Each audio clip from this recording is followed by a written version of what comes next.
Olá, eu sou Raquel Andreata, advogada no Brasil e em Portugal, e hoje eu tô aqui para mais um vídeo para esclarecer uma dúvida que eu vejo que as pessoas têm aqui nesse processo de viver em Portugal, que é: opa, quero entrar como turista em Portugal. E aí? Depois disso, como é que eu faço para me regularizar se eu optar por não vir munida de um visto de residência? Ou melhor, entrei em Portugal como turista, quero viver aqui para sempre, não quero mais ir embora. E agora, o que eu faço? Se essa é a sua dúvida, se você quer saber sobre a tal manifestação de interesse, então fica aí comigo que a gente já volta.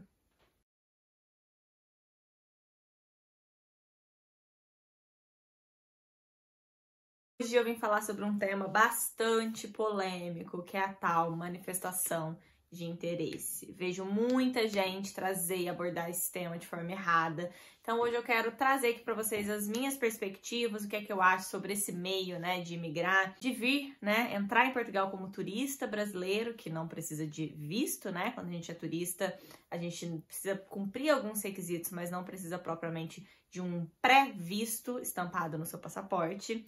E a partir disso, simplesmente jogar fora a passagem de volta e ficar aqui e pedir uma autorização de residência já estando e tendo dado entrada em Portugal através do visto de turista. Então, como é que funciona esse procedimento? Muitas pessoas têm dúvidas sobre esse tema. Primeiro, eu quero deixar claro, pessoal, que morar em um país vai significar diversas coisas, né? Quando a gente pensa que a gente precisa de um visto, que a gente precisa de uma autorização, que não é só chegar chegando, essas coisas têm uma razão para serem dessa forma, né? Não é justo, a minha opinião pessoal, eu quero fazer um parênteses muito rápido com relação a isso, porque não é foco do vídeo a gente discutir social que a gente tem sobre as coisas. Eu realmente não acho essa maneira de operar do mundo justa, né? A gente tem aí pessoas que nascem na roleta russa da sorte da vida, nascem em alguns países, outros nascem em outros, as porteiras e as fronteiras são fechadas, mais fechadas para determinadas pessoas de determinados países e menos para determinados de outros. É uma coisa um bocado louca de se pensar, né? Poxa, mas o mundo agora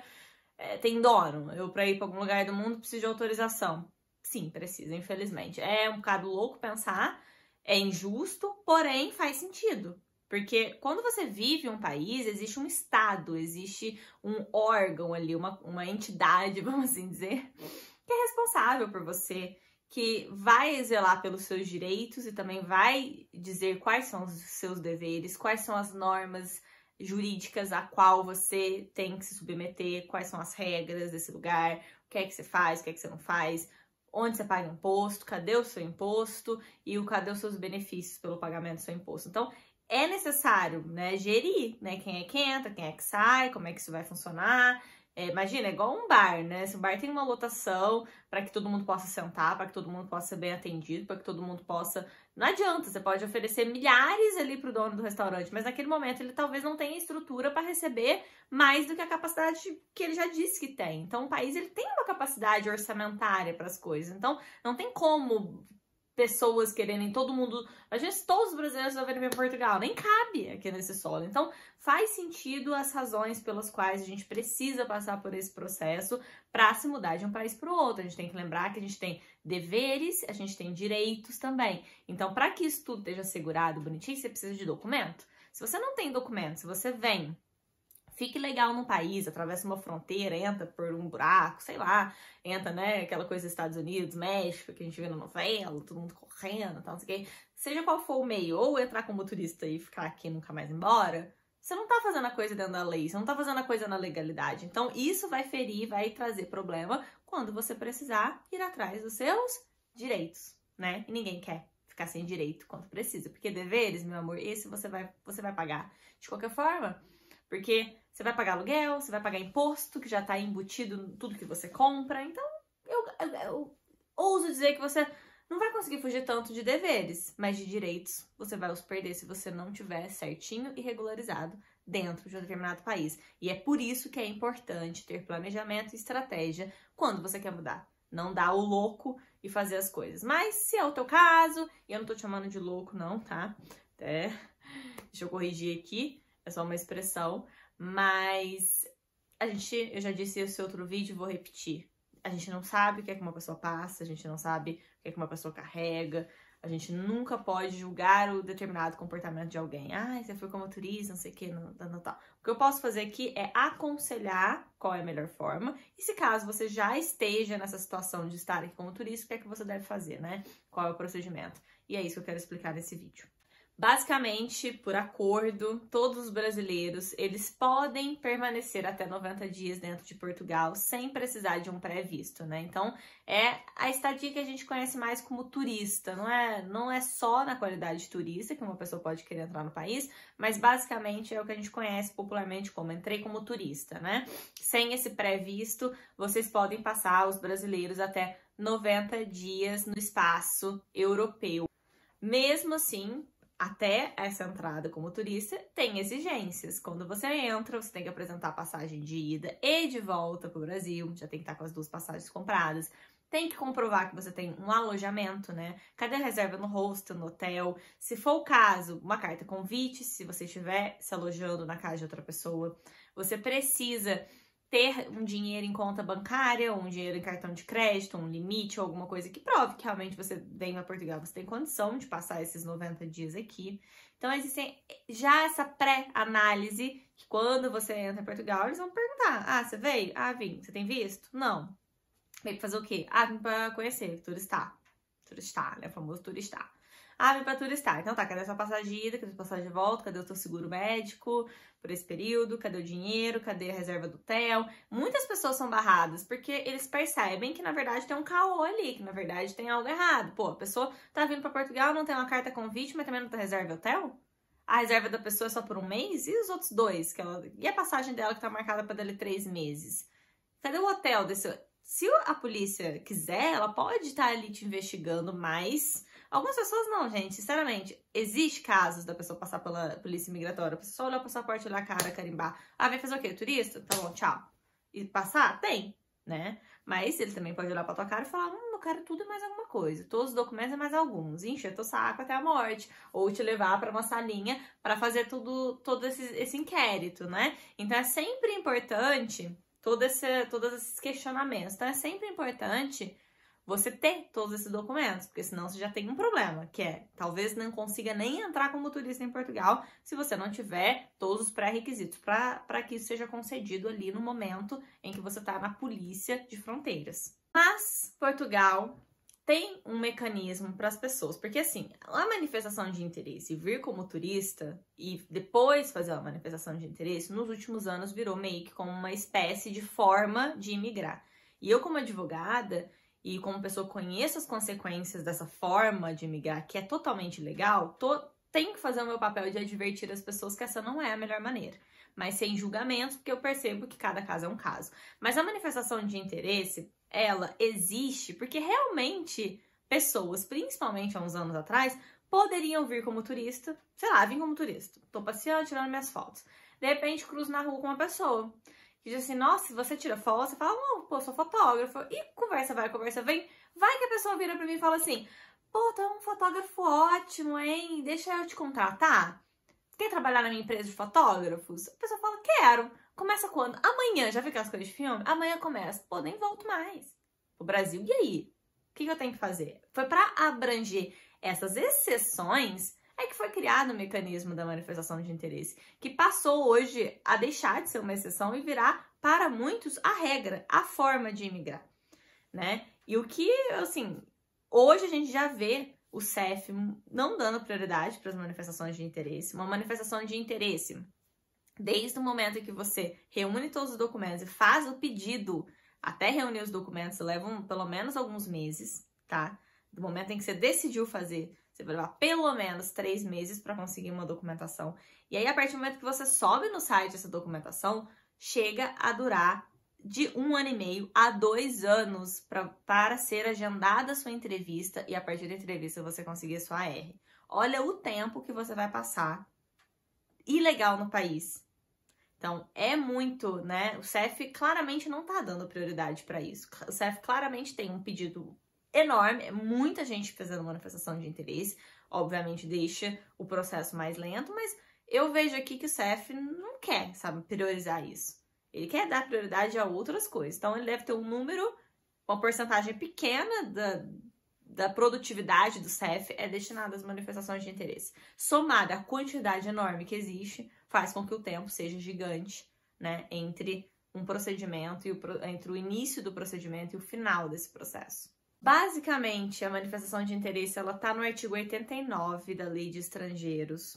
Embaixo aqui vai ter um link para essa lei. E a partir desse artigo 89, a gente vê ali que são feitas por algumas etapas. Só é concedida a autorização de residência a partir da manifestação de interesse para quem comprovou vínculo laboral com Portugal. Então, vim como turista e a partir daqui ou arranjei um emprego por conta de outro, e tenho um contrato de trabalho seletista, vamos assim dizer, ou sou um trabalhador autônomo, emito recibos verdes e tenho aqui a minha atividade aberta nas finanças. Então, você vai precisar estar inscrito na Segurança Social, tá com todas as suas... Tudo certo na autoridade tributária, não pode ter dívida, não pode ter nada disso. Então, todos esses são requisitos fundamentais para a manifestação de interesse. Pega esses documentos e a partir disso você vai checar se tá tudo certinho e vai fazer o upload desses documentos no site. Então, o que acontece? Você vai lá colocar no site e dar entrada no teu pedido de manifestação de interesse. Eles vão analisar esse pedido passado quase 1 ano e meio, né, que você deu entrada, para fazer o teu agendamento. Então, gente, é muito importante que esteja muito certo esse pedido, porque se tiver errado, se estiver faltando algum documento, se estiver dando alguma treta ali, algum problema, vai ser ainda mais longo e desgastante o teu processo. Então, sempre estejam cientes se a manifestação está sendo feita de forma correta. Depois de feita a manifestação, aí você é chamado no CEF para fazer a entrevista passado esse tempo. Até lá, você não tem um documento de viagem válido, né? Você não tem teu passaporte, você não pode... É um documento de viagem, mas ele não tem um visto válido ali nele. O visto de turista tinha validade de 3 meses, o carimbo de entrada, você já perdeu isso. Então, você não pode transitar pela Europa. Então, não adianta querer viajar durante esse tempo, passados 3 meses, que você não vai poder. Voltar pro Brasil também não, porque se você volta... Quando você resolve entrar de novo aqui, eles vão olhar e falar, pô, mas você tava aqui, aí o que aconteceu? Ah, tem uma manifestação de interesse. Eles vão olhar pra você e falar beijos e abraços. Já que você já saiu, você não volta mais. Se sair de Portugal, você perde a sua manifestação de interesse, você não vai estar aqui mais. Então não faz sentido ter essa manifestação de interesse. E você vai provavelmente ser barrado na sua volta. Se você não tiver um visto, estiver voltando muito rápido, né, da última vez que você veio, você provavelmente vai ser barrado, porque você já ficou um tempo legal no país, eles vão olhar isso como um fator negativo, provavelmente não vão permitir a tua entrada de novo no país. Então, as chances são grandes. Então, a gente tem esse primeiro problema, a gente fica preso em Portugal. Já dá uma angústia, né, acontece uma coisa com alguém, com algum familiar, você tá aqui, você não pode sair daqui. Depois, você está num caminho de instabilidade jurídica, você ainda não tem tua autorização de residência, então, provavelmente, as pessoas vão ter ali problemas para te dar emprego, para te contratar para determinadas outras coisas, né, outros fatores do dia a dia da vida que você precise de documento para poder fazer, você vai ter problemas com isso, causa muita instabilidade jurídica e afeta no reconhecimento dos seus direitos depois.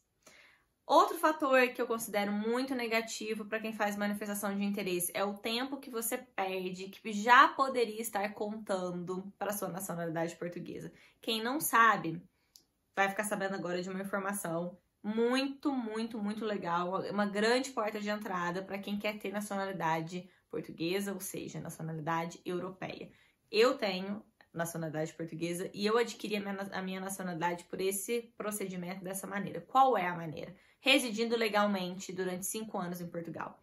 Todas as pessoas que residem legalmente, o que é residir legalmente? É ter autorização de residência, que você vai renovando até fazer 5 anos que você vive legalmente em Portugal. Depois que fizer 5 anos, já tem direito a pedir a tua nacionalidade portuguesa ou pedir a tua certidão permanente para estar no país. Então, existem essas duas formas, ou uma autorização de residência permanente, ou você pode pedir a tua nacionalidade portuguesa. E algumas pessoas dizem assim, mas qual que é a diferença? Por que alguém que vai ter direito à nacionalidade vai pedir a certidão permanente? Por quê? Né? E aqui é um assunto até um pouco para outro vídeo, mas vou dar só uma pincelada aqui, só para você que ficou com essa pulga atrás da orelha, que eu acho que é muito comum a gente pensar, mas faz sentido pedir certidão em vez de pedir nacionalidade? Pô, não é muito mais legal ser nacional? É. Porém, o Brasil, né, isso agora falando da nacionalidade brasileira, nós brasileiros, nós não podemos ter dupla nacionalidade, vírgula, quando essa outra nacionalidade ela for fruto não de parentesco, mas de aquisição, que é esse caso, né? A gente adquire a nacionalidade portuguesa por ter passado 5 anos aqui no país de forma legal. Então, os brasileiros, eles só podem ter dupla nacionalidade quando essa outra nacionalidade é por parentesco. Ai, tirei a nacionalidade italiana porque meu bisavô, porque meu avô, ou tirei a nacionalidade portuguesa porque meu avô... Aí tudo bem, você pode acumular a nacionalidade brasileira com a portuguesa ou com qualquer outra. Se você, como eu, consegue a tua nacionalidade por aquisição, teoricamente você não pode mais, você corre o risco de perder a tua nacionalidade brasileira. Se o Itamaraty quiser, ele tira a tua nacionalidade brasileira, tá bom? Só que o Itamaraty não tem tempo, né? Sem tempo, irmão, pra cuidar disso. Porra, não consegue nem cuidar direito do pessoal que tá pedindo asilo político, pessoal que tá com problema em outros países, pessoal que tá morreu, não sei não, tem que trazer... É tanta coisa na cabeça do Itamaraty que ele não dá conta de ter esse controle pra saber quantas nacionalidades você tem, se você não tem, vou tirar, vai estar com processo pra tirar. Então, eu nunca ouvi falar na prática de alguém que perdeu a sua nacionalidade brasileira porque o Itamaraty do nada resolveu fazer alguma coisa. Às vezes, no futuro, pode haver algum problema. Enfim, alguém que queira realmente que você perca isso. A gente tem que ver direito de ação. Vários detalhes que eu não quero entrar aqui dentro desse vídeo, mas só para você ter a ciência de que, em tese, em regra, um brasileiro não pode ter outra nacionalidade se essa outra for fruto de aquisição. Então, o certo seria eu... no meu caso, dizer que eu escolher uma das duas, ou eu quero ser portuguesa ou eu quero ser brasileira e desistir de alguma das nacionalidades, o que não faz muito sentido, né? Vamos ver se em algum momento essa lei muda, porque na minha opinião isso não faz nenhum sentido. Ou seja, né, se você vem com visto, desde a data do visto já começa a contar, tá? Não é nem da R que você vai converter aqui em Portugal, é do visto mesmo, porque é muito legal isso. A partir da data do primeiro visto, se desse visto gerou uma autorização de residência e essa autorização foi sendo renovada e tudo mais, já começou a contar os seus 5 anos de permanência legal em Portugal. E dali que 5 anos, você já tem a tua R. Então, as pessoas que fazem manifestação de interesse, elas estão perdendo 2 anos da vida delas, né? Perdendo, né? 2 anos nesse processo, porque se ela tivesse vindo com visto, ela já tinha começado a contagem dela. Ela só vai começar a contagem dela depois. Você fala, mas tem um tempo de planejamento. O tempo, praticamente, né, que eu digo pra vocês, vocês têm que planejar pra conseguir o visto, é justamente quase o tempo também aqui até o CEF responder a sua manifestação. Mas aí vale a pena não poder sair do país? Vale a pena ficar Vale a pena ficar nesse limbo jurídico dos seus direitos e deveres, etc? Cada um responde por si, né, pessoal? O procedimento tá aí, tem como fazer, tem o que fazer, mas eu como advogada vou sempre te dizer para vir com visto se você tiver essa oportunidade e se você tiver como esperar um pouquinho, tá bom? No mais, comentários, links aqui na descrição, dê um check aqui na descrição do vídeo para ver o que é que tem de interessante lá. Qualquer dúvida, qualquer coisa que precisar, tô disponível nos comentários também. Um beijão e até a próxima!